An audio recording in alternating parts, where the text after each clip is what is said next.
letting go, and letting God take over your life. Many of us, some of us are, uh, let's say, moving in the direction of aging. Some of us are maturing. Some of us are in our 70s. Like I'm one of those guys in that category. And I am a sannyasi, so I started a little bit early on that surrendering process, at least physically, at least externally. So the idea is to, as we move on in life, and we're able to slowly, gradually, let's say, put ourselves aloof from other responsibilities. And even if you use the word retire, that's a word people like to use. Oh, I'm retired now, you know, and I can go places. People get this elation, they get this happiness. Okay, so what are you doing to replace all that busyness that you had before? Well, what you do is you change your mindset. You become more mindful of Krishna and all that you do. Some people, when they retire, they get even more busy than before, but they might change their, maybe they'll get involved in charity work and volunteer and for this cause and that cause, and that's all fine and dandy. But ultimately, we're supposed to just let it all go, let it fly in the air, if you will, or you can, whatever you have acquiesced, start giving it out, divvying it up to others, and just surrender to Krishna that there's no other, let's say, support that I require. And that's the mood where we want to go. Some people even choose to fast until death, and there's nothing wrong with that. And just say I've done everything. All medical operations are no longer working for me. So the writing is on the wall, and that writing is saying, just let it go, let it go, or let it be. So I just want to bring a little attention to that, because that might throw a few people off on the word Dharma, religion. It doesn't mean you have to give up your religion, but it means you have to give up external attention.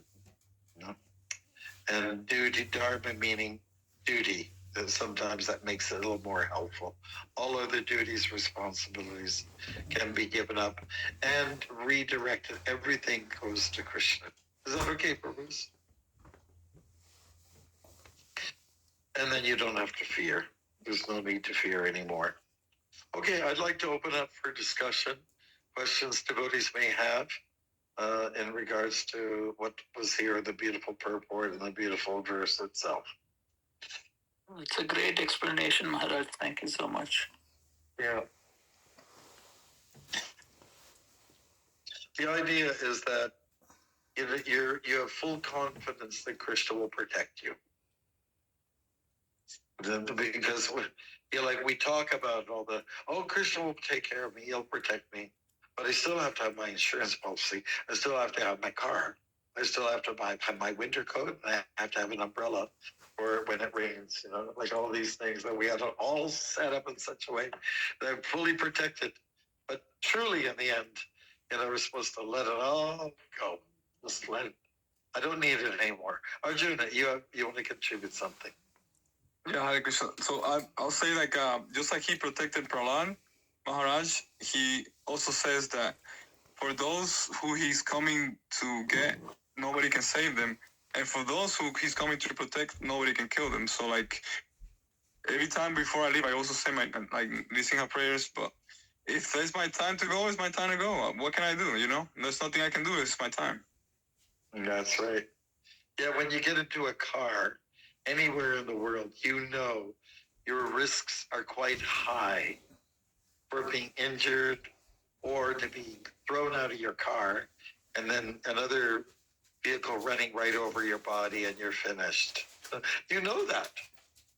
The risk is high, therefore devotees pray to Lord Narasimhadev, when they get into the car. Namaste Narasimhaya, or have a little, plaque or little icon of Narasimhadev there to act as a protection shield of sorts.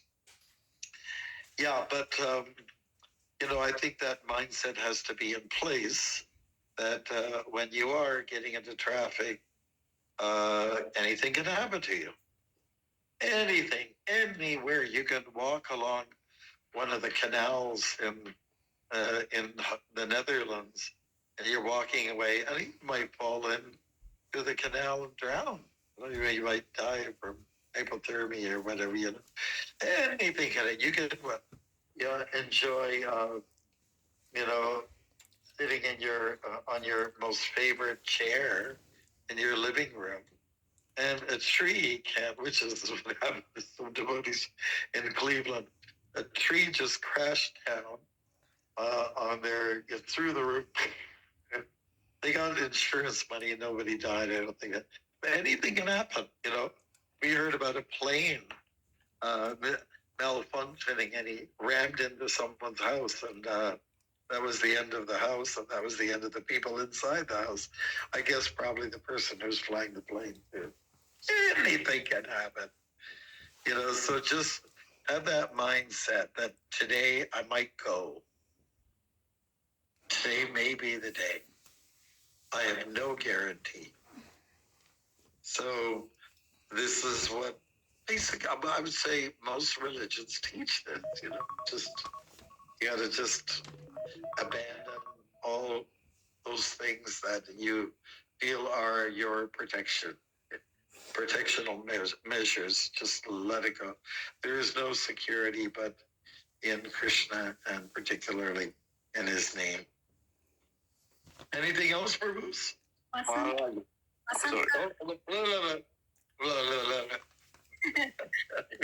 People coming in all at once. Go ahead, yes. Vaishnavi, I heard your first.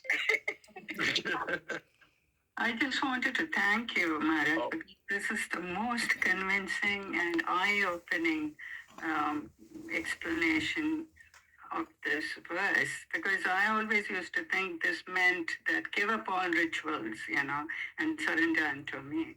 Never thought that it really means just give up your worries and, constant clinging to your desires, your life, etc. Ma Shusha, it says, don't worry, just surrender. Thank you so much for this. Yes, no problem. Masucha means don't worry, have no stress, and everyone talks about stress is what's killing them. Stress leads to so many other diseases, so many anxiety, worry, depression. Depression brings on others' illnesses. There's no psychological, physical, mental, everything gets touched when you're very worrisome. But basically, just the idea is to give up these false forms of protection and go for the real thing. So Yeah. Namini has her hands up. Hare Krishna Maharaj, and with pranams or glories to Srila Prabhupada. It's such a wonderful timing that you said the nectar, Maharaj, because I'm actually in Utah, Salt Lake City, attending a conference, and then today I was supposed to take a flight at 2:42 local time, but I got bumped to 12:42 midnight, taking the red-eye flight back home. And I was just telling Haripad Prabhu that, my flight got bumped. I don't know what I'm going to do for the next 10 hours. He said, why not you visit Hare Krishna Temple in Utah? And so I'm heading over there, Maharaj, right now. I'm heading over there, Krishna's mercy. So anything can happen. Yes, Maharaj, your words are golden. Thank you. Yes. Yeah, thanks to Prabhupada. He's having us establish centers all over the world. Yes, so grateful, Maharaj, so grateful. So it doesn't matter where you go. Like if you travel around, somebody says, I like to go to McDonald's, I like to go to Tim Hortons. That's what we have in Canada. We have Tim Hortons, Arjun Saka's laughing because he knows what I'm talking about. Or you go to, what's that other one, that place? Subway. Yeah, you go to a Subway. Starbucks. And it's Starbucks is the one I was thinking. And Subway usually is run by Gujaratis, so they're usually Krishna Bhaktas.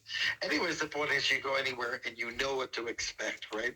So you go into major places, and now it's getting mediocre-sized places where we have ISKCON centers, devotees, and you know what to expect, the kind of hospitality you're going to get. At the very minimum, they'll open the door for you. They'll sit you on a chair, give you a glass of water, some gel. And probably there will be some sweetwares. So, that kind of refuge is, it's expanding all over. And we need to make sure we keep growing like that. Maharaj, if you have a minute, I'm with Prabhuji. Utah Temple. No, I have met Maharaj in Mayapur. Oh. Very well. Thank you. Yeah. You're in Utah. Yes. Yes, Maharaj. Let me make that. 1 minute. Hare Krishna Maharaj, now can you hear us? I heard you before. I can hear you even better now. So, Master Cha, don't Can you worry. hear us? Yes, but you can't hear me. Yes. Now I think you can hear us, Maharaj. Hare Krishna? Yes, I can. I heard you in the beginning. Yes. Sorry. We can hear you. Yeah. Okay, go ahead. Thank you, Maharaj. Oh, okay. Thank you. Well, I have a question. Yes. On this verse of give up all your dharma duties, is there like a slight possibility that some people can misinterpret it and not do their duties? Yes, well, that's a fact. One should never prematurely go to that transcendence. The most important thing is that you may carry on with all responsibilities as before, but now the tall order by Krishna is, hey, don't be so attached to the results, man.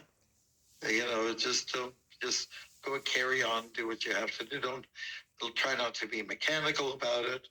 Try not to just think in terms of I'll make a lot of money by doing this. It's not about that. The return is more service. The return is more surrender, and just enjoy letting go, and let's say cut the strings that are attaching. There's so many strings attached. Everyone said, "I'll be willing to do this for you, but I want to make sure that I get my pay, and it shouldn't be what do they call it? Minimum wage. Minimum wage. I'll do all these things for you." Sorry, but millennials do talk like that, and make sure I'm getting something out of it. And what are we getting out of it? It's in the verse. Pretty good deal. And what is Krishna saying? I will take all of your all of your sinful. I'll remove all the karma, clean slate. And then they adds another layer on the cake. Moksha. I give you liberation. No more birth, no more death, just eternal fixation in the spiritual realm. And then finally, he says, to me, it's a final thing. Don't worry anymore. Don't be such a worry wart. When I was on my first walk across Canada, my support guy, his name's Dave Poirier, and he was married. And he felt that I was worrying too much about this and that, and I should surrender a little bit more. And he was right. And he asked me, "Are you a Libra?" I said, "Well, yes, as a matter of fact, I am." Well, my wife is a Libra. She's always worrying about everything. I tell her not to worry so much, Everything was just taken care of. It's all in Krishna's hands, after all, right?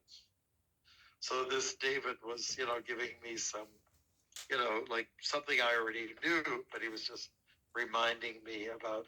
So whether you're a Libra or not, just just don't worry so much and take to the surrendering process, which is meant for 10% of the people. Everybody.